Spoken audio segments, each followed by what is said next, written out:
In fact, this is the major thing that infuriates Jimmy because it's like, I'm not talking to a doll that cannot respond. I want you to respond to me. That's what you want. For every bass that he gives Allison, you want a corresponding dose.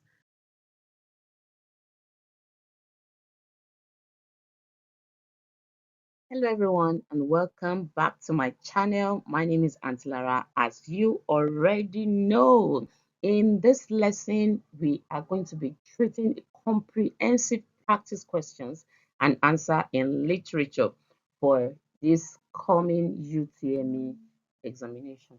Let us dive right into it. This question is based on Look Back in Anger. The church bell symbolizes A, distracting sound, B, all of the above, C, cultural education, D, cultural value. And the answer is cultural value. Okay, when anytime Jimmy hears the sound, he gets very angry because the sound is related to the middle class people of the society. He believes that the way the bell is intruding into his privacy is the way that their way of life, the middle class values, have been encroached on them without caring about their opinion. Okay, so the bell signifies or symbolizes the cultural value of the middle class. And so anytime he hears the bell, he gets very, very angry. So our answer is D. This question is based on second class citizen. Why does the family refuse to sponsor Ada's education? The family is the family is extremely poor. Schools are far away from home. The family is unwilling to sponsor the education of the girl child. And D, Ada is not interested in education. And our answer is C. The family is unwilling to sponsor the education of a girl child. In the first chapter, Ada made us to realize that her birth was not even recorded because her parents were expecting a boy child. To them, they feel that females do not do not weigh much, they do not matter much, since that they're going to end up in the kitchen and then they end up getting married to their husband is going to be the one, to cater for them. And also there is really no need for education. That is why they did not give premium to educating Ada. So our right answer is the family is unwilling to sponsor the education of the girl child. An expression that signifies the whole through its significant part is A, allegory, B, synecdoche, C, metonymy, D, synesthesia. And our answer is synecdoche. Synecdoche is basically when you use a part to represent a whole, or when you use a whole to represent a part, meaning that you can actually use a part of a whole thing to represent that whole thing. Okay. You can use a part of a human body to represent the whole of the whole of the human in its entirety. You can use ants, all ants on deck. Okay. You can use a head. Um, let there be a head count before 2 p.m. today. You can use mouth. I want all mouth shut. Okay. We are not saying you should remove that part from the whole. We're just saying synecdoche is just saying that that part can actually represent, instead of talking about the whole part, you can actually use it to represent the whole, and you can use the whole to represent a part. If you call yourself in Nigeria, I am Nigeria, doesn't mean that just one person is the country, okay? But you have used the whole of Nigeria to represent just you that makes up a part of Nigeria. So our answer is B. This question is based on Bat. Where was the poet personally seated to observe the animals? At the terrace, at the tree branch, by the sea, on a rock? And our answer is at the terrace. This question is based on the good moral. Each stanza of the poem is written in septet, pointed, tercet, epagon, and our answer is septet. Septet has to do with 7 lines. So our right answer is A. This question is based on Wuthering Heights. Who does Lockwood believe would have given young Catherine a fairy tale life if only she would have fallen in love with him? And our options are Heathcliff, Lockwood, Harrington, Linton. Our answer is Lockwood. He believed that if he um if he was the one that got married, okay, to the young the young Catherine, that he would give her a fairy tale life. In a play, denouement is the side talk flaw of character, entry of character, resolution. Denouement, another name for denouement is resolution, where all of the conflict is being resolved and um, the lessons are being learned.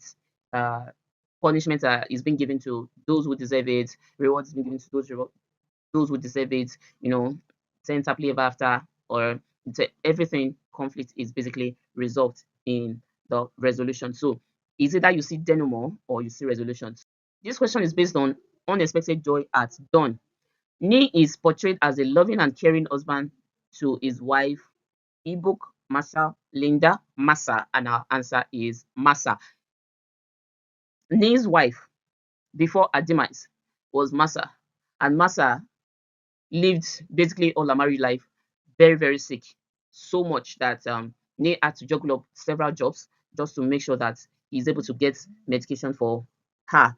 You know, he cleans up her vomit, takes good care of her up until her demise. Demon smiled gently on the scene illustrates euphemism, paradox, hyperbole, personification. The moon smiled gently on the scene. Euphemism, paradox, hyperbole, personification. The answer here is personification. Okay, personification is when you give human attributes to a non-living entity or animals. Okay, so moon is not human. Okay, yet it has been given human attributes. Moon do not necessarily smile, but what they are talking about is that the feeling of the moon is very mild and very soothing on the skin as against the harshness of the sun on one's body. Okay, so some people they will just love to go under the moon and just lie down and bask. Okay, now they cannot do this for the sun because of the harshness of the sun. So when they're enjoying themselves in the moon and they just feel that, because the moon is not as harsh as the sun, they believe that, this moon is smiling. Okay, so this is them giving attributes of human to the moon. A poem without a regular rhyme scheme is a blank verse, ballad, traditional poem, lyrical poem. A poem without a regular rhyme scheme is a blank verse, ballad, traditional poem, lyrical poem. Now, irregular rhyme scheme, if you don't know what a rhyme scheme is, please go through my channel, the videos that I dropped a video on rhyme scheme. Okay, that should be the video before this one.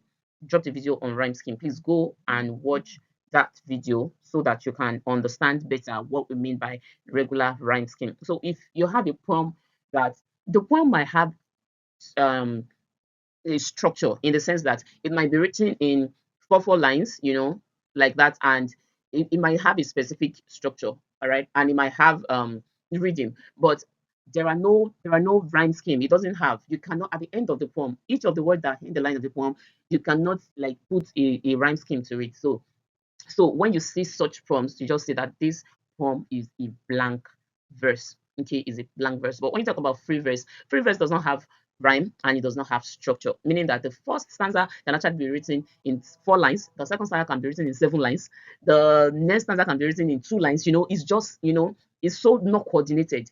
That is free verse, and so it's not just written in these distorted lines, number of lines per stanza. Okay, it still doesn't have a rhyme scheme, so you cannot even point out to a particular sound rhyming together with another line. So when you come across such poem that is a free verse, it's just free.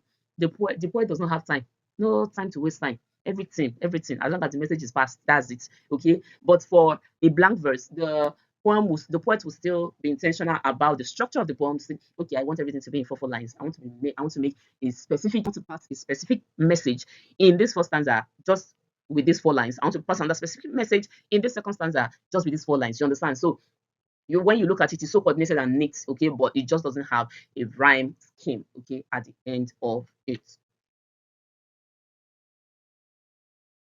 This question is based on Wuthering Heights. Whom does Heatley force to work as a servant in his home? This question is always repeated. Isabella Linton, Catherine, Hindley, everything. And our answer is everything.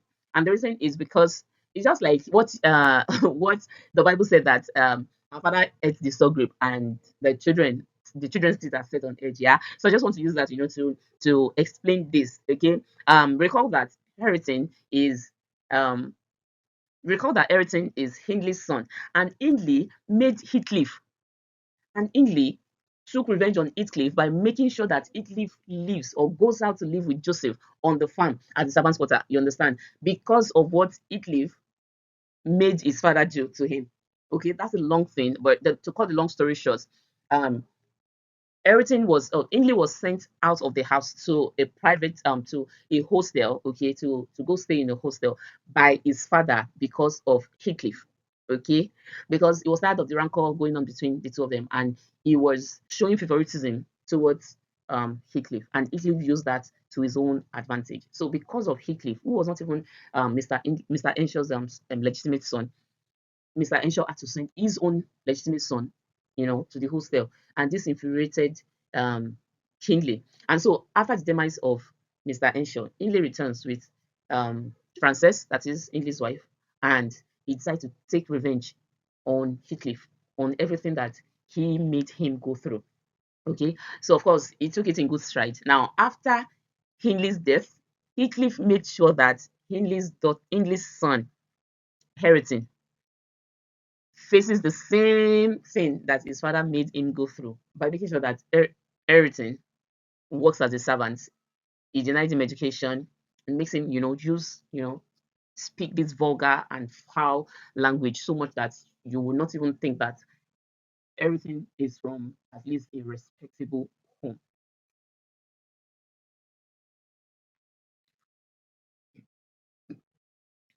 This question is based on Wuthering Heights. Which of these best describe Katie Henshaw's personality when she was a child? Mischievous, docile, shy, depressed? And our answer is mischievous. Yes, she was very, very mischievous when she was a child. And part of her mischievousness was put what put her into trouble, by going to taunt the Lintons, because the Lintons, they are more posh, and they are more refined in their behavior. So by going to taunt the Lintons so much that they entered the compound and she was attacked by a dog and all. Okay, and of course, with the help of the Lintons, the Lintons were able to refine her to the gentlewoman that she is supposed to be. Okay, that fits her status. All right. This question is based on the Gravelands. The Gravelands of Africa. In the tearful woes of ancient and modern slaves, the dominant poetic device is dash. Personification, simile, baffles, paradox. And our answer is personification. We're talking about lands here. We're talking about land. And you remember what we said about personification, yeah? Giving life to inanimate objects or animals. And we have grief. Grief is only associated to humans, okay, who have lost a dear one, okay, and is undergoing that particular state. And of course, we see this grief being extended to land, and we all know that land is non-living thing. Okay, so we have the grave lands of Africa in the tearful woes of ancient and modern slave.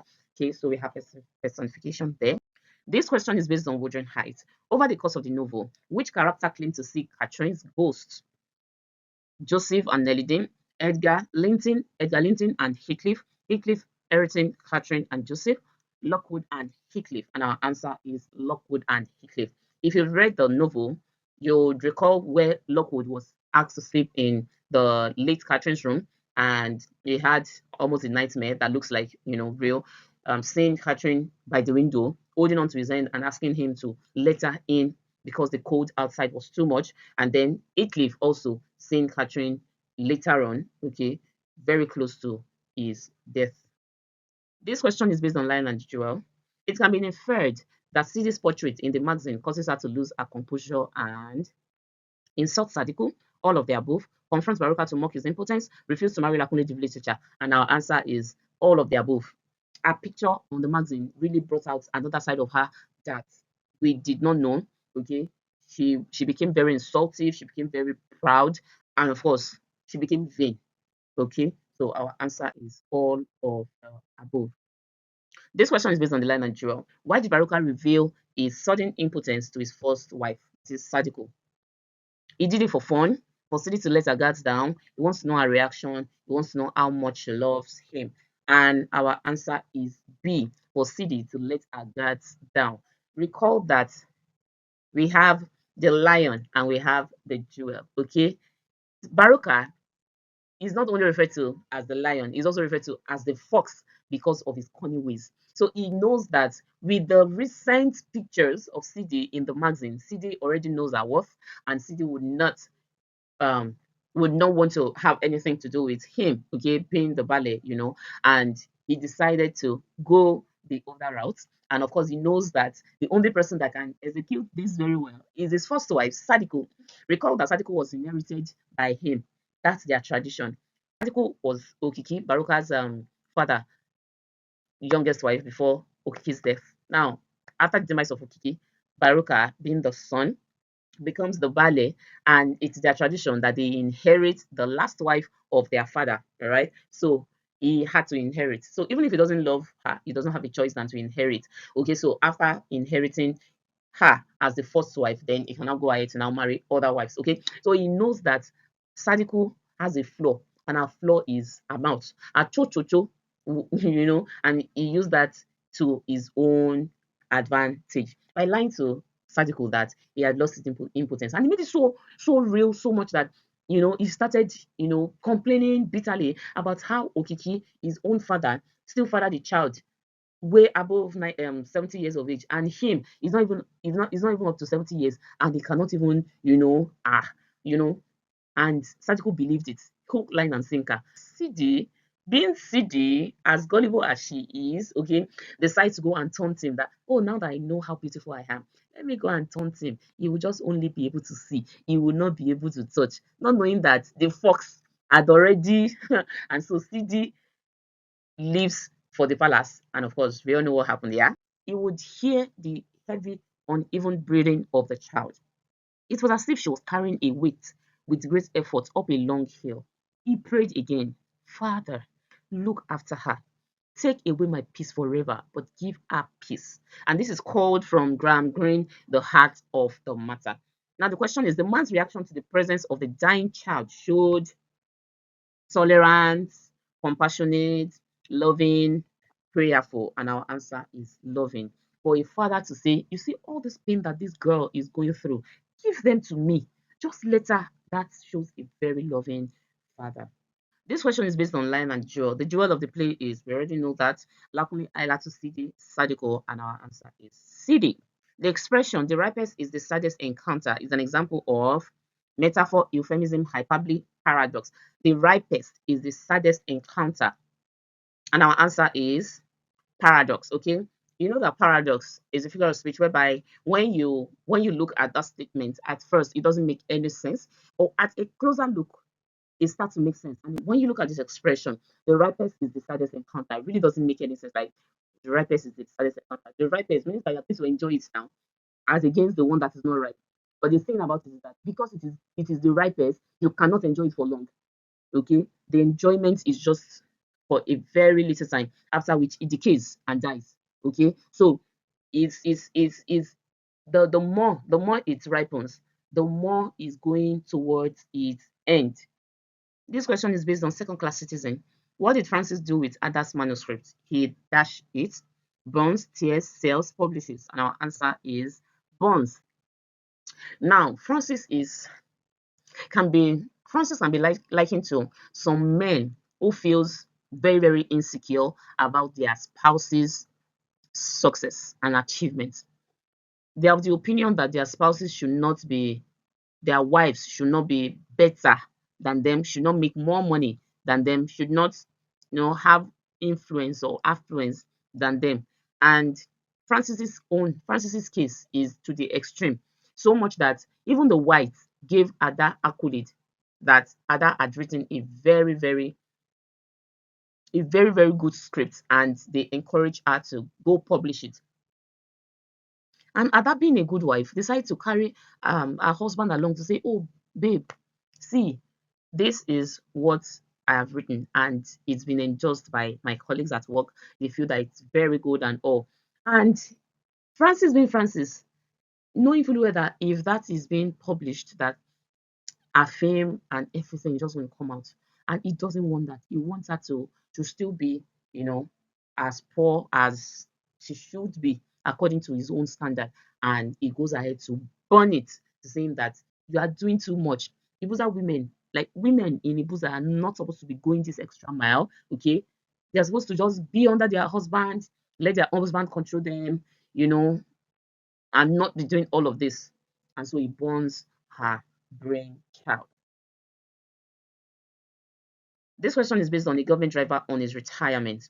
A government driver on his retirement is written by which of these Nigerian poets? Niyi Oshundare, Christopher Okido, Chibuike Onu, Femi Osofishan, and our answer is Chibuike Onu. This question is based on Look Back in Anger. Jimmy and Alison share apartment with Cliff, no one, Helena, both, and they share apartment with Cliff. Okay, up until Cliff decide. Cliff, the play opens with Cliff sharing apartment with them. Helena only came to spend some days, just just until when she's done with the theater presentation and shows that she came to do. So Cliff is the one that. This question is based on Look Back in Anger. Alison is from A or an family, upper class, none of the above, middle class, lower class, and our answer is upper class. This question is based on Look Back in Anger. The play ends with Alison and Jimmy playing a game called Pick Up Your Sticks and Sandals, Rock, Paper, and Scissors, Bears and Squirrels, Cats and Mouse, and our answer is Bears and Squirrels. This question is based on Line and Jewel. How did Baroka stop the building of the rail track in Ilujinle? He sabotaged their plan, he bribed the foreman, all of the above, he kills the foreman. And our answer is he bribed the foreman. This question is based on Unexpected Joy at Dawn. What other job did Nate pick to offset bills accrued based on his wife's illness? And our answer is cleaning job, contribution job, teaching job, sales job, and our answer is teaching job. This question is based on the journey of the Magi. The Magi, as used in the poem, is a biblical allusion to the three prophets, the three wise men, none of the above, three Hebrew boys, and our answer is the three wise men. This question is based on Look Back in Anger. Which of these characters is Alison's best friend? Helena, Mandolin, Webster, Dave. And our answer is Helena. Which of the following is the most accurate definition of intertextuality? A text ability to convey universal themes regardless of cultural context, the structure of a narrative that shifts between different time periods, the relationship between texts, where one text references borrows from or is shaped by another, and D, the use of dialogue in a novel to reveal characters' motivation. And our answer is C, the relationship between text, where one text references borrows from or is shaped by another. And a good example is Things Fall Apart by Chinua Achebe and Popular Hibiscus. Okay, both talked about the same thing. Okay, the Igbos ideologies, the colonial, and all, and it was as if that inspired Chimamanda Adichie to write Purple Hibiscus. Okay, so it's more or less like an offshoot of Things Fall Apart. What does the bear and squirrel game symbolize in the relationship between Jimmy and Allison? Their shared love for animals, their need to escape from reality, their desire to travel, their competitive nature. And our answer is B, their need to escape from reality. The thing is, since when they are humans, they are always at loggerheads. If Jimmy is not causing Allison, he is causing Allison's family. Mhm. Allison, on the other hand, would not give Jimmy a response. Allison, on the other hand, would do the silent treatment. So instead of them to be fighting like cat and dog, they always look for an escape from reality because their reality is always filled with causes, troubles, wounds, accidents. Okay, and so they move to animal world. So they pretend that they are animals. Jimmy being the bear and Allison being the squirrel. And so that is the only time that they express genuine love and affection for each other.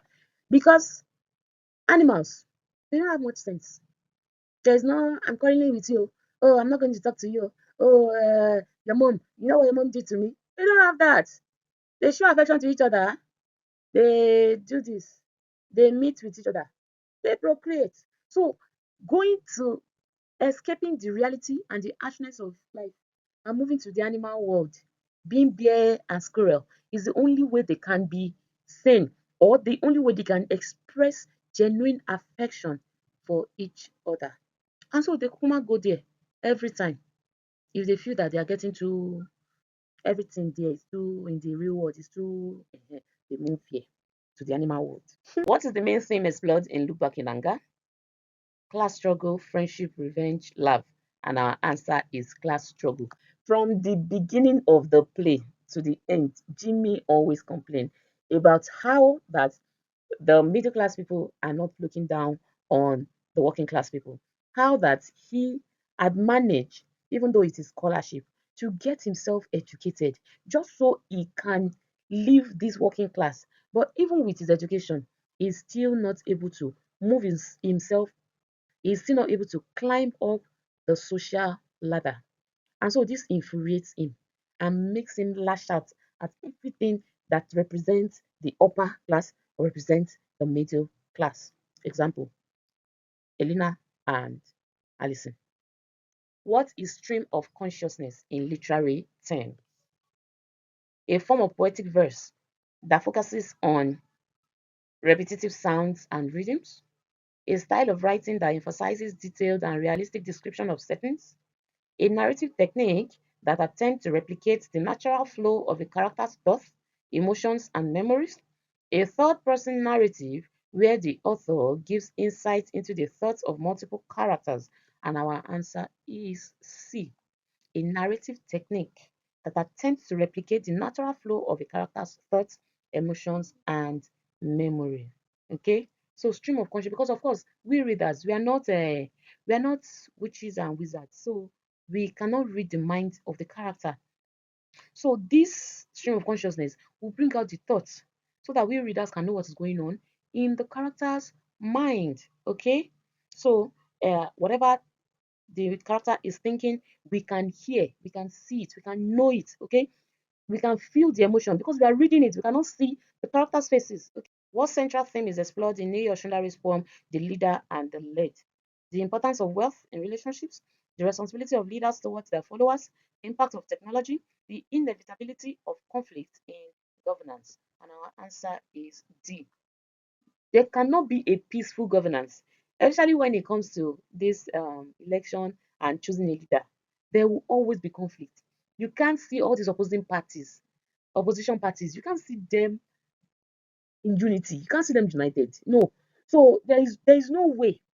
It is now left to us for us to live, and cope with all of this. So leader and delay just talks about the inevitability of conflict in governance. Ada's primary struggle throughout second class citizen is gaining acceptance from her family, adjusting to a new religion, overcoming racial and gender discrimination, balancing career and marriage. And our answer is overcoming racial and gender discrimination. Throughout, at first, it was gender. Her birth not being recorded, her not being given the right to education, her not being allowed to travel to the UK, her working and then feeding the whole family with her salary. Okay, and then after she moves to the UK, racial discrimination sets in. Her inability to get adequate accommodation. Every time they will tell her no colours, no colours, no colours, so much that she had to put up with Mr. Noble with his mysterious house. What is the significance of CD's photographs in the play? They are used to blackmail Baruka. They are gifts from Lakmule. They make her famous in the village. They are lost during the play. And our answer is C. I've explained that earlier. Why does Heathcliff marry Isabella Linton? He wants to make Catherine jealous. He wants to inherit her father's fortune. He wants to seek revenge on the Lintons. He's in love with her. He's in love with her. And our answer is he wants to seek revenge on the Lintons. he wants to seek revenge on the Lintons. Okay. What is the tone of the poem A Government Driver on His Retirement?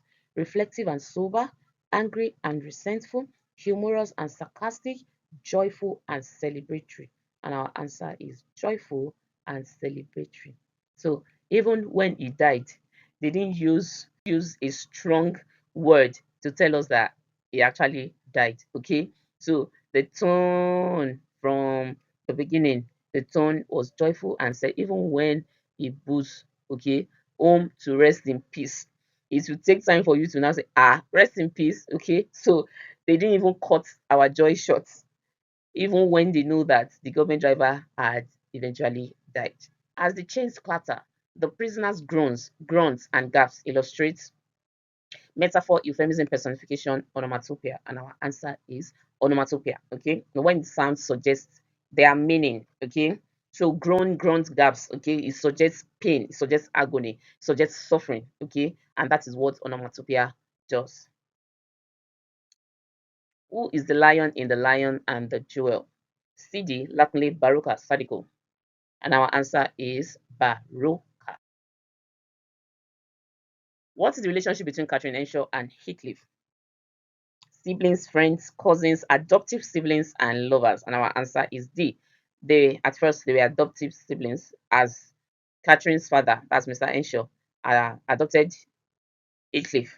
Okay, whom he saw on the streets of Liverpool, and then both of them, after being siblings, they they moved on to becoming lovers. Why does Ada move to England? To escape a troubled family situation, to experience a new culture, to reunite with her husband, to pursue her education. And our answer is to reunite with her husband. In Raider of the Treasure Trove, the expression of rich family reflects poverty, greed, hatred, fury. And our answer is fury. Why does CD reject Lapine's marriage proposal at first? She's in love with Baruka. She dislikes his personality. He refused to pay her bride price. She plans to leave the village. And our answer is he refused to pay her bride price. That's the first time. She was willing to get married to Lakunle if only Lakunle pays her bride price, because she's of the opinion that they'll think that she's not a virgin. And all of the other girls will be in the village will make fun of her. And paying her bride price is just a prestige. But Lakunle would not, but Lakunle refused. Lakunle is of the opinion that payment of bride price means selling off the wife, and so and that Sidi is not a slave that can be sold.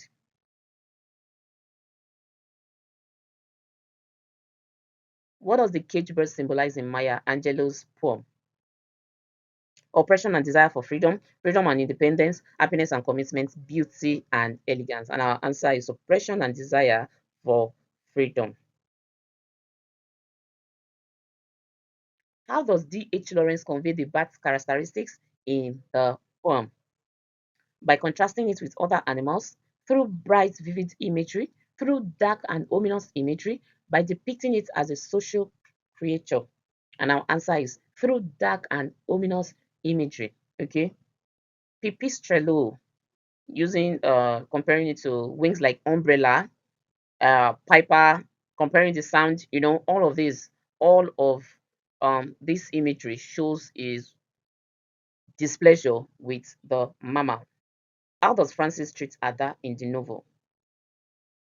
He abuses and oppresses her. He encourages her to pursue her career. He supports her dream and ambition. He treats her as an equal partner in the marriage. And our answer is he abuses and oppresses her. In The Good Moral, what does the speaker suggest about the nature of true love? True love is marked by jealousy and possessiveness. True love is based on physical attraction. True love is fleeting and temporary. True love transcends time and space. And our answer is true love transcends time and space. How does Alison react to Jamie's constant anger throughout the play? She remains mostly passive and detached. She leaves him immediately. She confronts him aggressively. She fights him with equal anger. And our answer is she remains mostly passive and detached. And this is one of the things, in fact, this is the major thing that infuriates Jimmy, because it's like, I'm not talking to a doll that cannot respond. I want you to respond to me. That's what you want. For every bass that he gives Allison, he wants a corresponding dose. But it's so sad that Allison will not bring herself down to Jimmy's level to banter with him.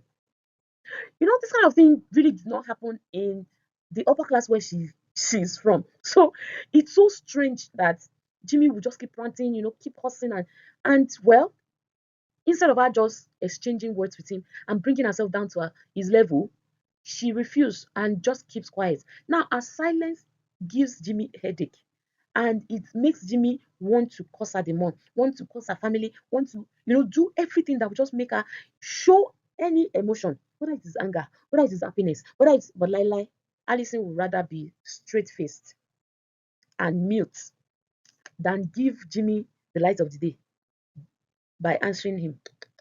No, he won't do that. And that's one of the reasons why Jimmy is regarded as an angry young man. Because how can you call someone your wife and she's not responding to anything?